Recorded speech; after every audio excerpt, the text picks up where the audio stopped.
অপরাধ আপনারা তো দেখছেন, বেশি কিছু তো আর বলার নাই। মিডিয়াতে তো অনেক কিছু দেখা গেছে, তো আমাদের আর বেশি কিছু বলার না। আপনারা দেখতেছেন কি হইতেছে, পিবিএসও কিছু জিনিস হয়ে গেছে, তো আমাদের আর এত কিছু বলার ইচ্ছা নাই। আপনারা দেখতেছেন, দেখাই তো যাচ্ছে, সবাই দেখতেছে কি হচ্ছে। এখন দেখা যাক যা হয়। যদি শিক্ষামন্ত্রী পদত্যাগ করে, পদত্যাগ করলো, কি হচ্ছে আপনারা তো দেখতে পারতেছেন না। অবশ্যই এখানে 26 বছরের সাথে এটা একদম অন্যায় হচ্ছে। বন্যার মধ্যে ওরা কেমনে পরীক্ষা দিবে সবকিছু আপনারা বুঝতে পারছেন। শিক্ষামন্ত্রী বিবেকই নাই। স্টুডেন্ট, সে তো স্টুডেন্ট ছিল না, বিবেক থাকতে চোখ থাকতে সে দেখতো সে কিভাবে পরীক্ষা রাখে বন্যার মধ্যে। ওনার একটা ব্লান্ডারের জন্য 3 জন আত্মহত্যা করছে, এর চেয়ে বেশি হইতেও পারে। এটা দায়িত্ব কি এটা দায় কি উনি নিবে?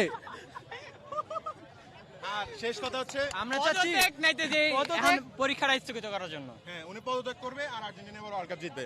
শেষ, আর্জেন্টিনা ওয়ার্ল্ড কাপ জিতবে। ভামোস। অপটিক্যাল ব্রাইটেনার, কালার গার্ড এবং জার্ট লক সমৃদ্ধ অ্যাডভান্স ফর্মুলায় এলো নতুন রে ডিটারজেন্ট পাউডার। অনেক কারণ আছে এখানে, এখন কোনটা থেকে কোনটা বলবো এখন আমরা নিজেরাই কনফিউজ। এখন দেখেন প্রশ্নের যে প্যাটার্ন হয়েছে এবং বিভিন্ন জেলায় বন্যা পরিস্থিতি, যার কারণে অনেকে কালকে কুমিল্লার বিভিন্ন কলেজে অনেকে শিক্ষার্থীরা ভিজে পরীক্ষা দিতে গেছে।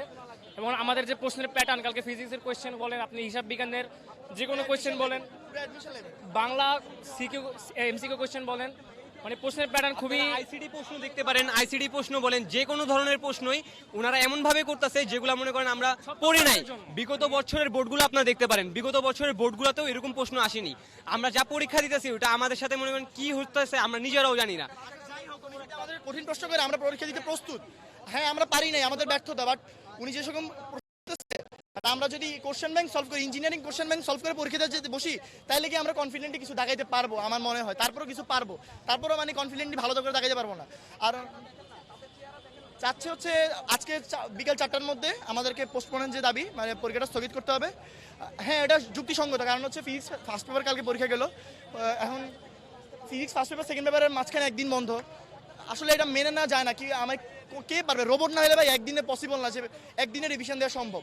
আর উনি আমাদেরকে ফার্মের মুরগি বলছে, এটা আসলে ছাত্র জনতা এমনি খেপে গেছে। এখানে মূলত আন্দোলনটা দেখেন, আসলে আমরা তো সবাই তো এইচএসসি পরীক্ষা দিই, তাই না? এখানে কারো আসলে কেউ তো শখের বশত আন্দোলন করতে আসে না। এই রোদের ভিতরে আমাদের থাকার কথা কই ছিল? আমাদের থাকার কথা ছিল হচ্ছে পড়ার টেবিলে, তাই না? আমরা পরীক্ষার প্রিপারেশন দিব। আমরা এখানে কেন আসছি? কারণ আমাদের দেয়ালে পিঠ থেকে গেছে, এই জন্য আমরা আশা লাগছে আমাদের এখানে মূলত আন্দোলনের এখানে মেন কারণটা হচ্ছে কি, আমরা এখানে আসলে কোনো মানে আমরা যে এডুকেশন মিনিস্ট্রির যে আমাদের উপর চাপিয়ে দেওয়া যে এই যে ওজন, এই যে এডুকেশন সিস্টেমটা, এটা আসলে আমরা চেঞ্জেস চাই। যে কোনো মূল্যে আমরা এটা চেঞ্জেস চাই। এখানে আপনারা দেখতেছেন এখন হয়তো লোক সংখ্যা কম, দেখবেন এগুলো আস্তে আস্তে কিন্তু বাড়বে। তখন বাড়লে কিন্তু এটা আরেকটা বিপরীতমুখী হয়ে